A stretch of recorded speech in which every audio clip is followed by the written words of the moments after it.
Aquarian Protocol exposed.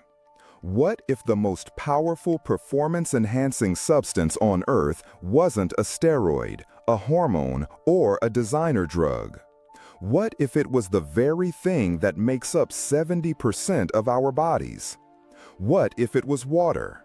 Not just any water, but water that has been engineered, structured, and programmed to unlock the absolute peak of human potential. This is the central explosive claim behind a clandestine theory whispered about in the highest echelons of sports science, a secret methodology known as the Aquarian Protocol. Forget everything you think you know about hydration. We're not talking about electrolytes or pH levels. We are talking about a fundamental paradigm shift in biology, one that treats water not as a passive solvent, but as a programmable biological hard drive. The core concept is as simple as it is reality-shattering, that water has memory. Proponents of this theory argue that water molecules, through their hydrogen bonds, can form unique and stable geometric clusters. These clusters act like microscopic cages, and the specific geometry of these structures can hold and carry information, much like the ones and zeros of digital code. This isn't just about individual H2O molecules, but about their collective organized structure.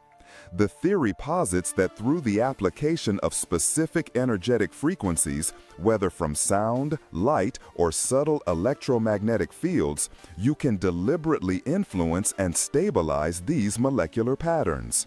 You can, in essence, imprint a specific informational signature onto the water. It's a process of transforming ordinary, chaotic water into a highly organized, crystalline liquid medium, a substance that its creators would call intelligent or coherent. This idea, long relegated to the fringes of science, draws inspiration from controversial research suggesting that water can retain an imprint of substances dissolved in it even after being diluted to the point where not a single molecule of the original substance remains. While mainstream science has largely dismissed these findings, the architects of the Aquarian Protocol allegedly took this kernel of an idea and weaponized it for athletic performance. They asked a different question.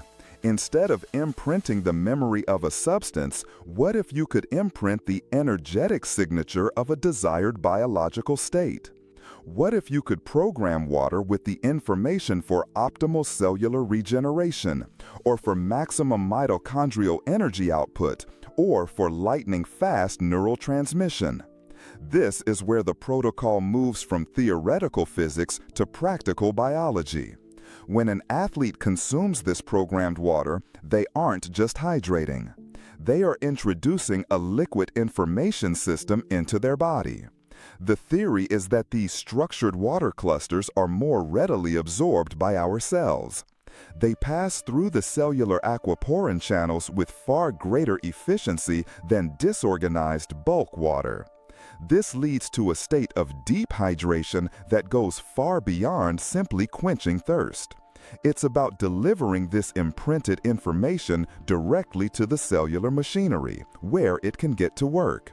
Imagine water programmed with the frequency of peak physical condition. As this water permeates the athlete's tissues, it is said to act as a tuning fork. The cells, surrounded by this coherent liquid environment, begin to resonate with the imprinted information. The potential effects are staggering. On a metabolic level, this could mean optimizing the function of mitochondria, the powerhouses of our cells.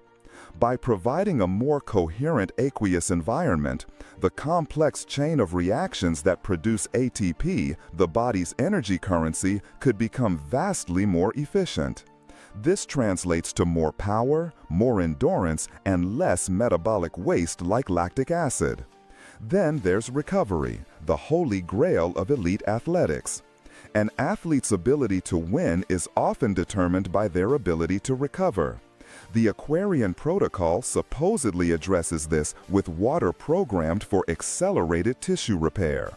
This water would carry the informational blueprint for reducing inflammation, clearing out cellular debris, and promoting the rapid synthesis of new muscle proteins. Instead of days, recovery could be measured in hours. Furthermore, consider the nervous system. Every signal, every command from the brain to the muscles is an electrical impulse traveling through a liquid medium. A more structured, coherent internal environment could, in theory, reduce the signal-to-noise ratio, leading to faster reaction times, more precise motor control, and enhanced mind-muscle connection. It's a total system upgrade delivered through the most fundamental substance of life. This isn't a foreign chemical that the body has to process and eventually eliminate. This is the body's own primary component, simply optimized and instructed to perform at a level beyond its natural baseline. It's biohacking at its most elemental and, if real, its most undetectable level. The implications are profound, suggesting that a hidden technological race is being run in the shadows of the world's most prestigious sporting events. The question is no longer just, is this possible, but who is already using it and what does it mean for the very concept of fair competition? Olympic record manipulation. If a technology like the Aquarian Protocol truly exists, then the world of elite sports is no longer a level playing field. It's a technological arms race fought in secret, and the Olympic Games would be its ultimate proving ground. The sudden, inexplicable leaps in performance and the shattering of long-standing world records would no longer be seen as mere outliers of human achievement, but as potential evidence of a hidden hand at play. This is where the theory becomes an exposé, a look into how such a revolutionary technology could be secretly deployed to engineer champions and manipulate the very fabric of athletic history. Let's explore the hypothetical scenarios. The most obvious application is through direct consumption. Imagine an Olympic training facility where every water fountain, every recovery drink, every meal prepared is made with water specifically programmed for that athlete's needs. A sprinter's water might be imprinted with information for explosive, fast-twitch muscle fiber activation. A marathon runner's water could be encoded for superior oxygen uptake and sustained energy release. A weightlifter might drink water designed to enhance neurodrive and bone density. This isn't a one-size-fits-all solution. It's bespoke performance enhancement, tailored to the individual and their discipline, delivered in the most innocuous way imaginable. The athlete simply hydrates, unaware that they are downloading a biological software update with every sip. But the application could be far more pervasive, far more environmental. Consider the swimmers. What if the very pools they train in, day after day, were filled not with chlorinated tap water, but with millions of gallons of programmed water? The constant, full-body immersion would mean that every cell is bathed in this performance-enhancing medium. The theory suggests this could do more than just improve internal biology. It could subtly alter the hydrodynamic interaction between the swimmer and the water itself, creating a biofeedback loop that refines technique on a subconscious level.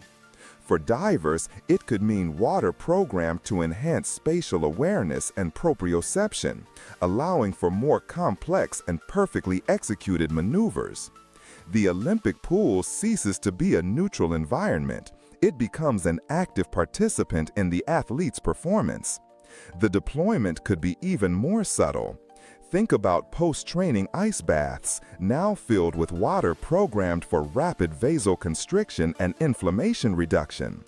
Think about atmospheric misters in indoor training halls, subtly hydrating athletes through their skin and lungs with water encoded for enhanced respiratory function.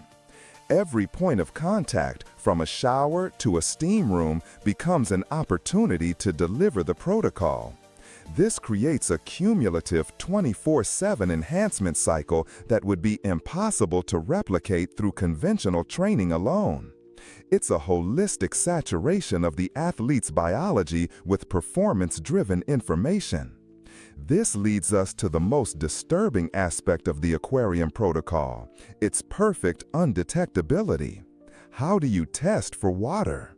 The World Anti-Doping Agency, WADA, has built a multi-billion-dollar infrastructure around detecting specific molecules and their metabolites in blood and urine. Their entire system is designed to find foreign substances. But programmed water is chemically identical to regular water. It's still just H2O. It would leave no trace, no biological marker, no foreign metabolite. An athlete could provide a sample and it would come back perfectly clean, all while their body is operating on a completely different biological software. It is, in essence, the perfect ghost in the machine. This renders the entire global anti-doping system obsolete. It creates a new class of techno-doping that is beyond our current scientific means to even identify, let alone regulate. The ethical quagmire this creates is bottomless. If an athlete shatters a world record, is it a triumph of the human spirit or a triumph of physics and information theory? It blurs the line between human and machine, between natural talent and technological augmentation. It forces us to question the very integrity of every record, every medal, every superhuman feat we witness. Are we celebrating the pinnacle of human biology or the successful implementation of a hidden protocol? The implications are world-changing, suggesting that the future of sport may not be decided on the track or in the pool, but in hidden laboratories where scientists are learning to speak the language of water. The next Olympic record may not be broken by an athlete, but engineered by a program.